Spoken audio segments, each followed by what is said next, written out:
Previously on the Sunless Citadel. I was wondering, once we finish going through the Sunless Citadel, I was wondering if you wanted to join up with me and Chrysantha after all of this. I know that she would want to meet you. I'd have to think over such a thing, especially considering the future and my own fate. If all goes according to plan, and whether I am to win the Marquis's game, I would not want to subject you or Chrysantha to the evil of Saddlin. I want to say yes, but I must consider the risks. Look, I know that we're supposed to be cautious as things are only getting more and more dangerous, but I don't think I can handle being in here any longer. I need to find my sister, and we need to move forward. Let's go to the door with the ladder. Another thing catches your attention. For at the very center of this stage, made of stone, there seems to be some sort of very large, great sword that is embedded into the stone of the stage. This was the Lakari's sword. As he holds the legendary blade in his hand, a look of satisfaction crosses Mortis's face. I don't know why, but I feel different holding this weapon. Complete. After this triumphant moment, Mortis falls to one knee. What the? Something's happening to me. Are you alright? Is there any way we can help? I'm not sure. There's a great pain in my shoulder. Throughout the vastness of the multiverse, there lies a tavern. As you approach its doors, you catch bubbles of laughter that rise and burst into cheers as colorful groups of travelers find comfort in their bonds. As you head inside, the smile of the tavern keeper greets you. They're an otherworldly being with a bluish, corporeal form. They wear attire befitting of an innkeeper, and they have a large, cloudy nebula for hair speckled with stars, which gently sways with their movement. Welcome to the Storyteller's Tavern, where stories are served like ale and a seat is open for you at every table. Tonight's special is the Sunless Citadel, an epic adventure of high fantasy with notes of friendship, danger, and most importantly, hope. Will our adventure survive to descent into the dungeon, or is there a darker calamity taking root far from the sun's reach?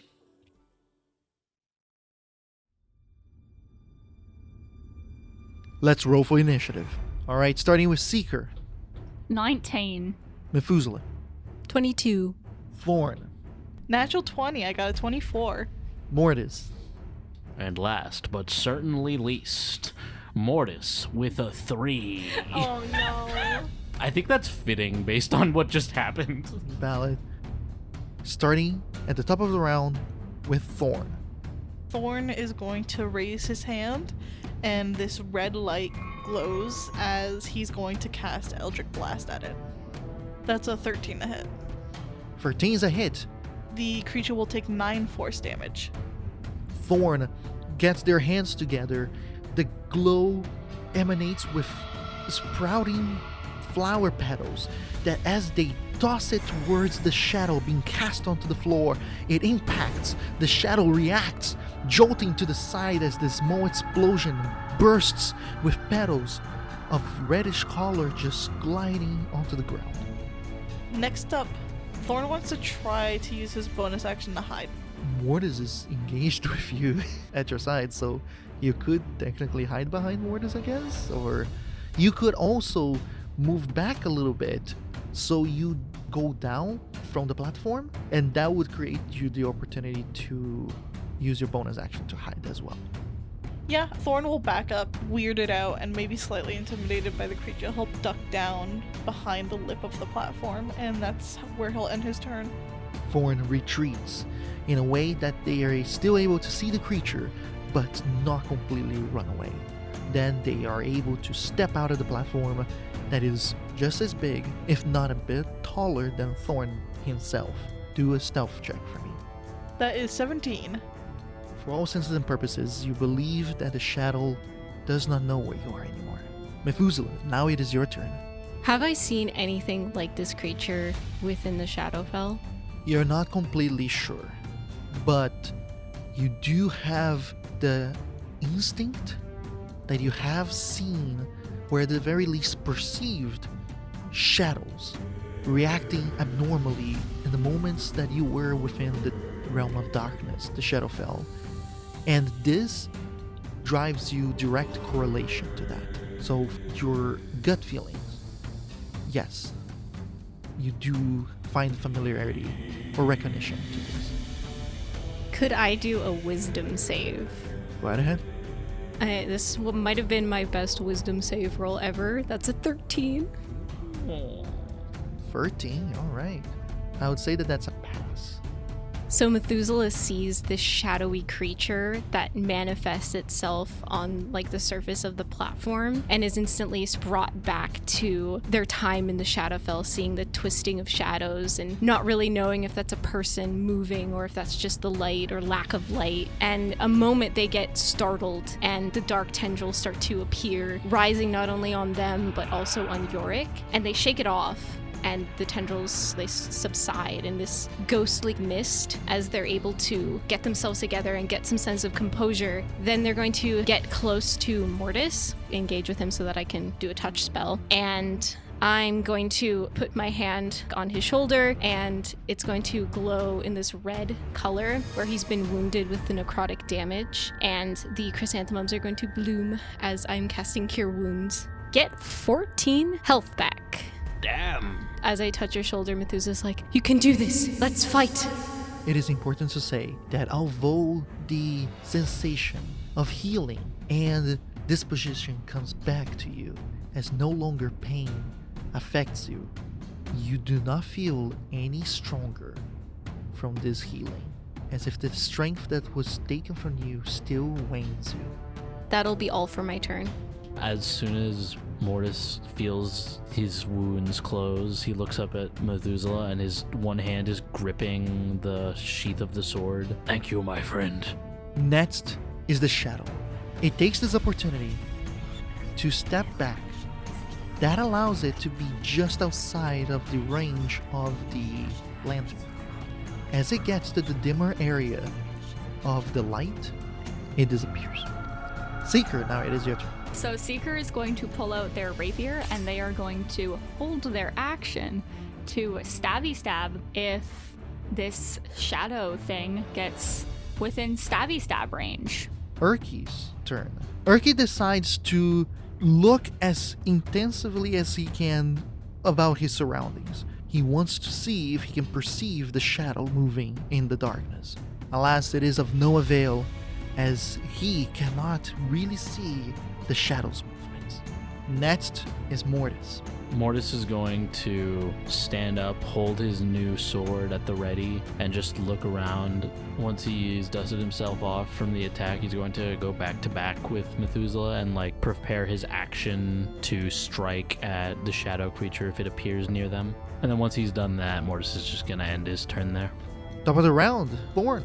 Thorn is gonna go back up on the stage, and seeing that the shadow is no longer there, but people still appear to be prepared, he's going to prepare an action to cast Eldritch Blast if the shadow shows itself. And that's what he'll do for now. Perfect. Next is Methuselah.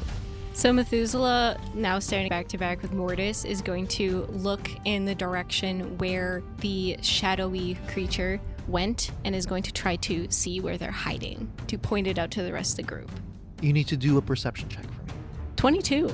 You notice the shadow that is just peeking out, a more solid darkness than the rest of the dim area, no more than 10 feet away from Mortis, as if it was ready to bolt. Then Methuselah, upon seeing the shadow creature, is going to point at it and say, "There! It's over there!" That would trigger Thorn's ready action. That's a 17 to hit. That is a hit. Roll for the damage. That's 14 force damage. With a quick blast of the same spell, the glowing red mass of flowers just hits the shadow once again. It reacts, and it seems to be really taking a damage on this, as it barely is able to compose themselves again, but it does stand as it's still cast against the platform floor. Now it is the Shadow's turn that does approach with speed towards Mortis as it goes for an attack. But that engages your ready action and you strike first. It's a 7 to hit, so probably not. The Shadow is able to duck out of the way, weirdly enough, as it appears from the surface of the platform into a more solidified, shadowy form. Ducks, avoiding your blade, and then grabs a hold of your arm. And as it does so, so does its damage. A total of 9 necrotic damage inflicted on Mortis, as well as more of your strength is seeped out, decreasing it by 3 points. That is all for the Shadow's turn. Now it is Seeker's. So I'm going to approach the Shadow, and I'm going to try and do a funky stab with my rapier. So it's going to be a 21 to hit. That is a hit. Roll for the damage.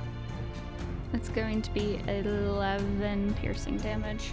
You dig in the blade deep within the Shadow, almost scared of hitting Mortis on the process. But as you pull the blade out, the Shadow does react, falling almost to a knee. It is barely standing. For such an attack, it should have done much more damage. Next is Urki.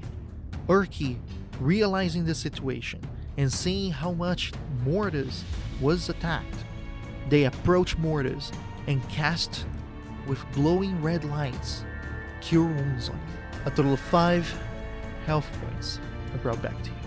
I'll just like circle healing you. Mortis like, that's not going to help my strength. No, he doesn't actually We're say trying. that. He's not that much of an asshole. That's just player salt. Mortis doesn't say anything. He just gives a respectful nod to Urki in the middle of the fight. And he gives you a reassuring glance as well. Now it's Mortis' turn.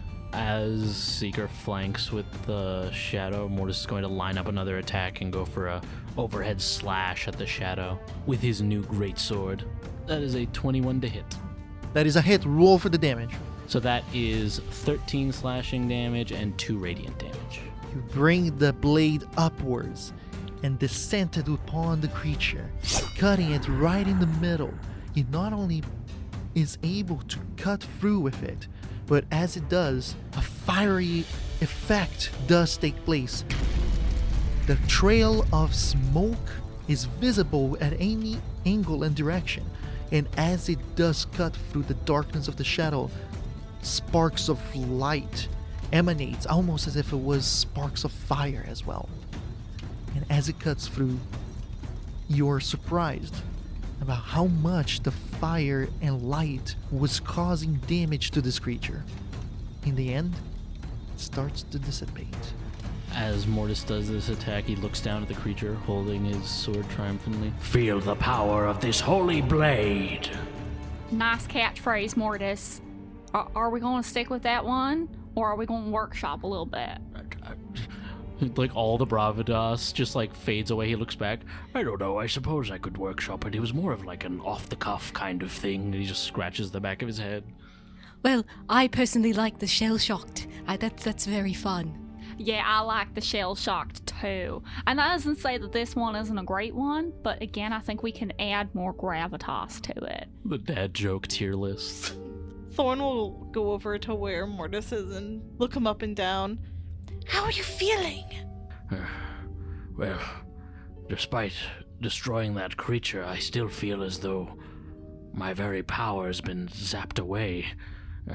Even holding my sword, it's much heavier than before. Can I try to do a medicine check to figure out what has gone on? Sure, go right ahead. So I rolled a 18 on the medicine check. Through the best of your knowledge, it's really difficult to perceive as there is no opening wounds or markings on the body of Mortis.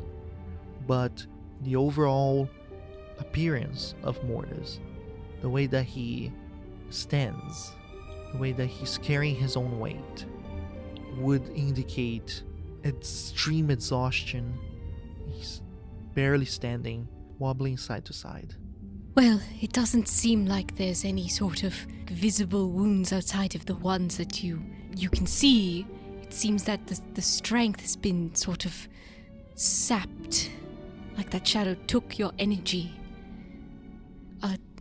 Are you feeling all right to continue on? Should we take a bit of a rest? I'm not too certain how safe it would be here. There might be more of those shadows.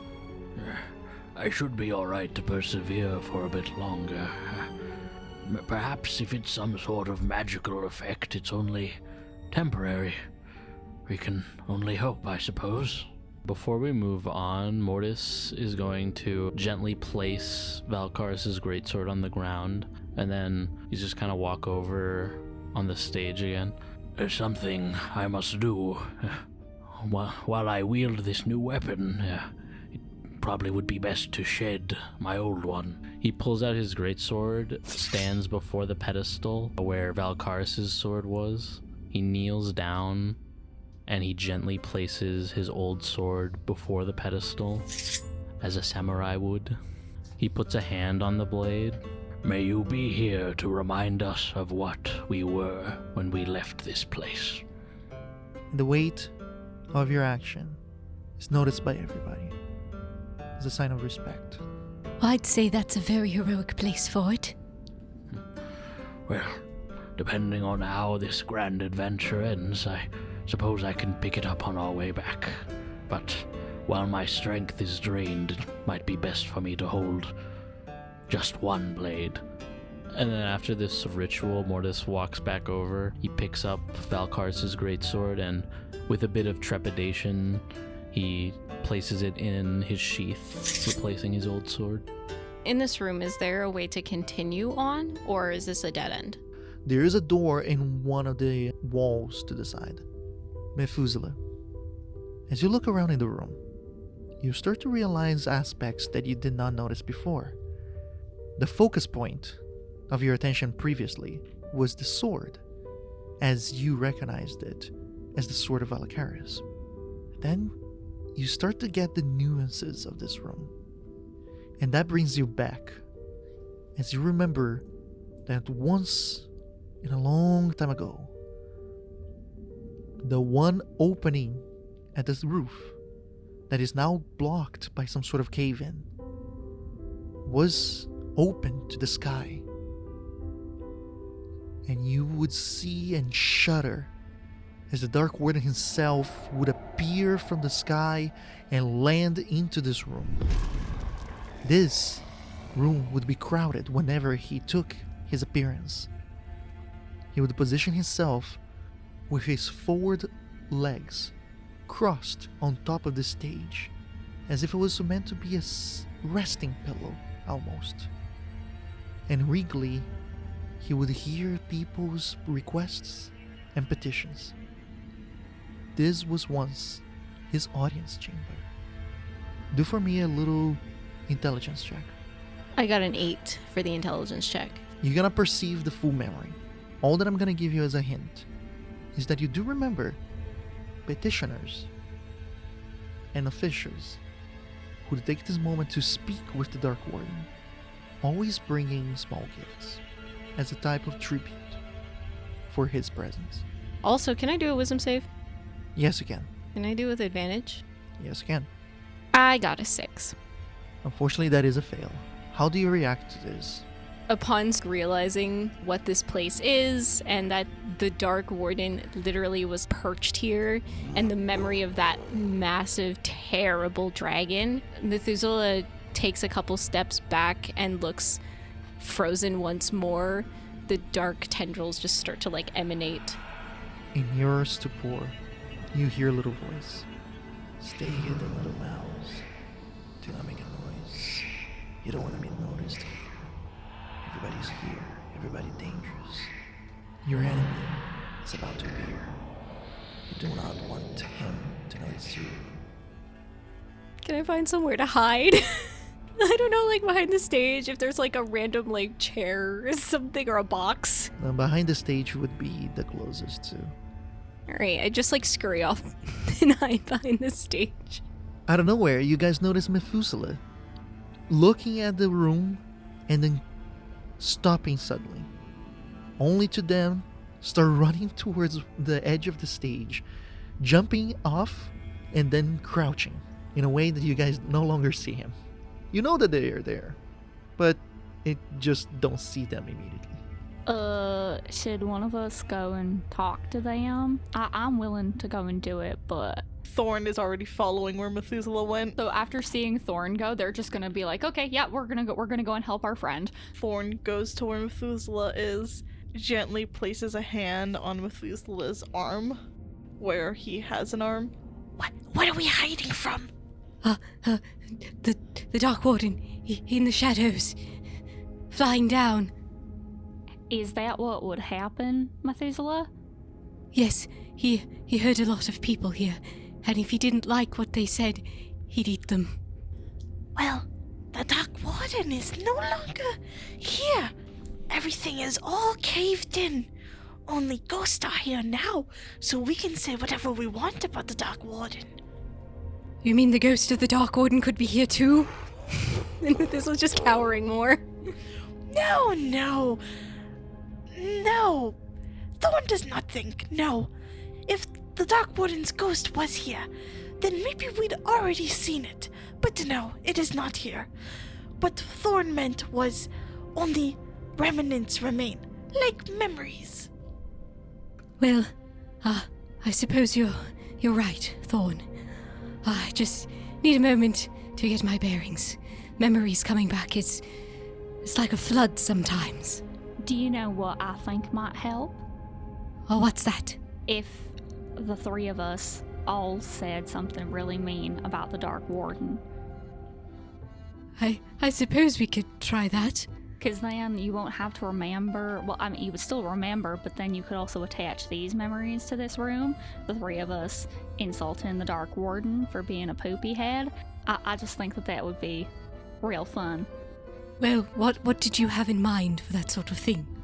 Thorn, talk about how the Dark Warden is smelly and not very smart. Well, Thorn's never met the Dark Warden, but from all the ugly sculptures we see of it, Thorn thinks that Dark Warden had the smelliest breath, and before you saw him, you could smell him, and everyone would have to cover their noses, and it would be terrible, very ugly, very horrible. Thorn also thinks that the Dark Warden had to fill up the void left behind by his tiny brain by making others feel bad. You see, you smell better than the Dark Warden, you're smarter than the Dark Warden, and honestly, I think the Dark Warden was jealous of you and all of the talent that you have, because the Dark Warden definitely wouldn't have been able to play the hurdy-gurdy as well as you. I don't think anybody could ever do that. And also, your music skills with riding, top tier.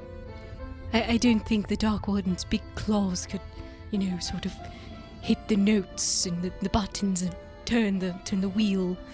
I don't think that would work out too well. He'd probably break Yorick. I'm just thinking of the Dark Warden playing on Yorick as Yorick's size is tiny. It's really not working. Just his 2 fingertips, just the world's tiniest violin. The world's tiniest hurdy-gurdy. Yeah, you know more about the Dark Warden than the rest of us. What do you think was the Dark Warden's dullest moment? Well, he wouldn't really like to say this or let anyone know, but he really liked lullabies, like kids' lullabies when he was trying to go to sleep. So he really liked nursery rhymes. He was kind of big and strong on the outside, but, when he had a very specific ritual for going to bed, and if anything went wrong during that ritual, he was kind of like a child having a tantrum. Yeah, that sounds like him. Did that help at all? You can continue with this if you want. Oh yes, I suppose that helped. I don't really like saying mean things about people, but, he was pretty mean, so I guess it's deserving. And he was really mean to you, so this is honestly just leveling the playing field, I think. And honestly, you're a million times better than the Dark Warden could ever be. I don't like saying mean things about people. The person who has vicious mockery and uses it consistently.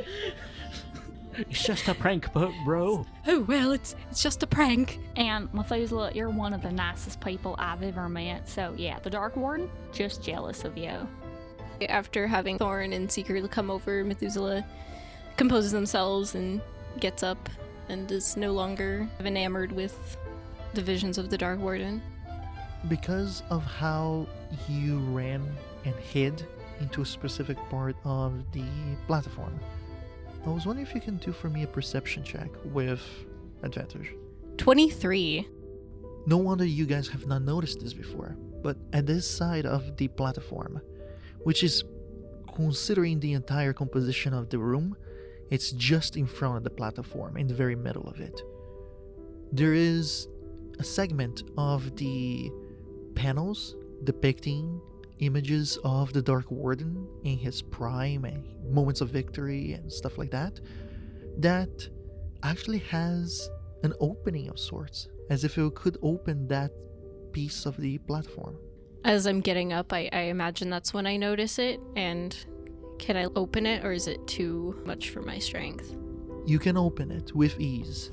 It seems to be some sort of compartment, and as you do open, your memories flush back, as people would place things inside of this compartment during moments of audience. Is there anything in there now? There seems to be only a singular bag. I'm gonna take it out and turn to the others and raise it up and be like, Well, one thing that I do remember about this place is that when people would come to, speak to the Dark Warden and petition him, they would give him offerings, and they'd leave it in this compartment, it seems. So there might be something good in here. Well, let's find out. I will open it up to see what's inside. Within this bag, you guys find a small coin pouch with what seems to be a good quantity of gold pieces inside. 2 bottles of what seems to be some sort of orange liquid, and it's labeled as Alchemist's Fire. And 2 other vials, these ones with a reddish liquid that glints with a small little light as if reflects the candlelight of your own lantern. Can I do an Arcana check to see what these red liquid vials are? Go right ahead. That's a 16. You don't know how you didn't notice this before, but throughout your adventures, even with Fool's Fortune, you have seen this liquid before. Maybe in smaller quantities or just perusing moments of real emergency.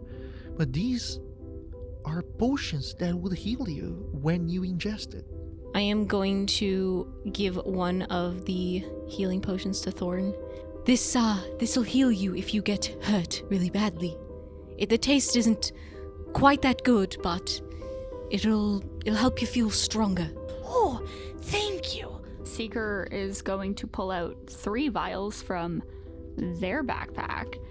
Hi, so I have a couple vials here. I couldn't figure out what one of them was, or really any of them, but I think maybe I might know what 2 of them are now, given that you just told us about this healing potion, Methuselah. Well, I suppose the red ones are the same. By the way, I'm gonna keep the 2 bottles of the Alchemist Fire, and then can I do an Arcana to figure out the potions? Sure.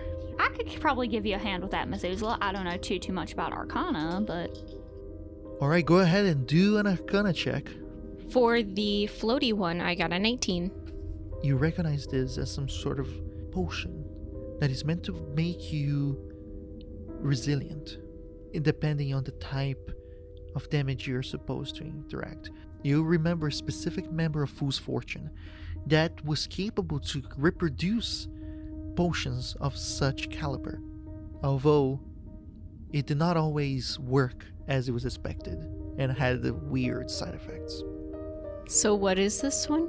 You might recognize this as resilience against cold environments. Lastly, for the dark one, I got 21. This one, you remember that 2 members of Fool's Fortune had an entire rivalry over something similar. This potion seems to be able to allow one to escape bonds, almost as if they could put on themselves and then slip away from any kind of restraints, considering that there were adventures and moments in situations where bandits, kidnappers could take people from fool's fortune in a moment's notice here and there. To have something of this ability that assures you to escape was always highly valuable in your group. This is the oil of slipperiness. I'm going to give Thorn the resistance against the cold and the oil of slipperiness. So this one, and I'll point to the floaty one, it'll help you against cold environments. And the other one, with the darker liquid, it's oil of slipperiness, so it'll help you in a pinch when you get grappled or tied up. I think that will be very useful for you.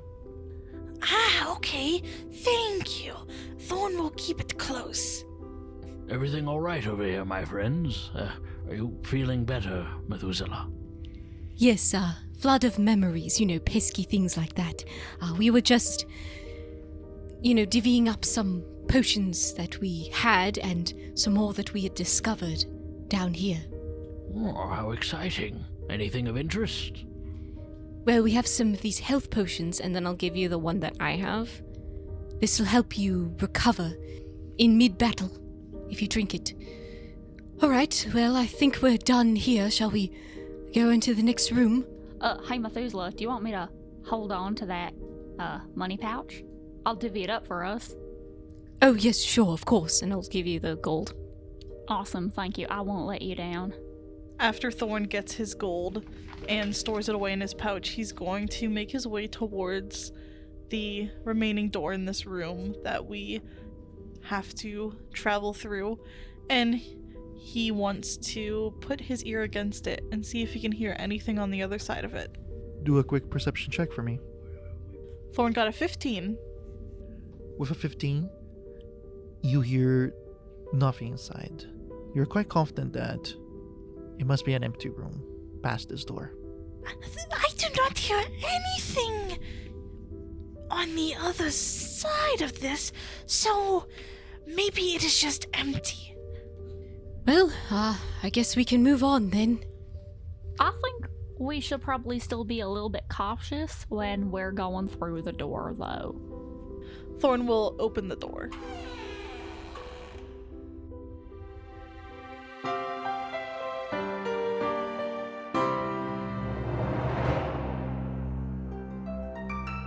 Unfortunately, you've reached the end of this episode of the Sunless Citadel. Thank you so much for listening. Subscribe to us on whatever app you use to listen to podcasts, and be sure to catch the next installment of the Sunless Citadel every Thursday at 12 p.m. EST. If you like the show, please consider leaving a review. It's a small way to show your support that goes a long way. To connect with us, follow our social media accounts, and if you'd like to support us, you can head over to our Patreon to join the conversation, view sneak peeks of our next project, and discover our fantastic bonus content. Our intro score was created by Patrick Corden from Off the Beaten Path Musical. The Sunless Citadel can be found in Tales from the Yawning Portal by Wizards of the Coast, and the world of Nosso Mondus was created by Pedro Stockler. Thanks again for listening from all of us at the Storyteller's Tavern. Now take this bardic inspiration for your next adventure.